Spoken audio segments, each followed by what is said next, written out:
I am a business administrator. I'm an entrepreneur in the construction industry. Although we have a very nice house in Chavantes, which we left there, it's there. It's still currently rented.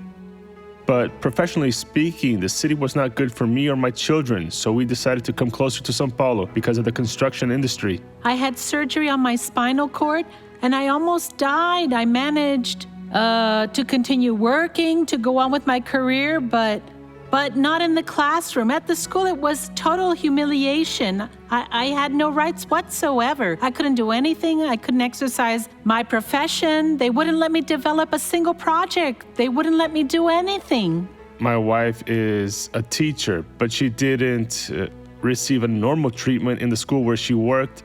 She was humiliated. Even though I was in the presence of God, I was constantly humiliated. I had to undergo an exam of the São Paulo Health Department so that they would evaluate me and grant me a renewal of the rehabilitation so that I could request a transfer. I struggled for 3 years. I attended a church under another Christian denomination, and Dr. Soares spoke about sponsorship and so many other things. I'd say, but I am already a tither. I already give tithes at church. I already give more than 10% of my earnings to the church. I am this, I am that. I was too much, but wasn't anything because I acted like a complete loser. Then one day I felt this burning desire in my heart, and in May 2007, I became a sponsor of the Faith Show. So I came to understand what Dr. Soares does, what the Grace of God Church does, that they're spreading the gospel into the world. So I thought, I have to be part of this. My dream was to have a house here.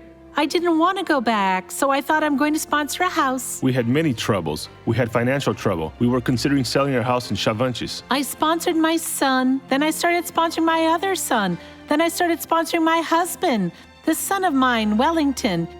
He had this piece of land, this piece of real estate for almost 8 years. It was abandoned. He had stopped paying for it. He was about to lose it. So Wellington offered it to his mother. Mom, don't you want this house? But it wasn't good enough to live in it. It was just a skeleton of a little house with about 80 square meters. We couldn't live in it. It was like the house of horror because it was full of scorpions. When we arrived here in this place, it was like a forest. There was a tree inside the living room which had remained there. There was a banana tree in the bedroom.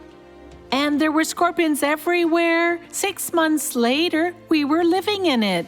Today there are fruit trees, there are flowers, a big lawn in front of the house. It's our home now. It is not finished on the outside because we continue working on it. Today I'm still a sponsor. The Faith Show is to me like being in college. I read all its books. I learn how to take possession of the blessings. And to me, it's all things good. I don't know where or how or who moved the papers there, and I was called to go to São Paulo. I passed the health department exam and my rehabilitation was renewed. Today I stay at the library and help the students out. Today my life, my relationship with people in the school and outside the school, with people in general, is the best possible. I work in the construction industry here in Botucatu, and we are gaining market share. I'm a sponsor of the Faith Show, and like I said, I have started a new business and I'm sponsoring it. And it will grow in the name of Jesus. And everything is good in our lives. Now it's all blessings. We have trampled on the scorpions and we have overcome. Each day it's a new victory. Literally trampling on scorpions.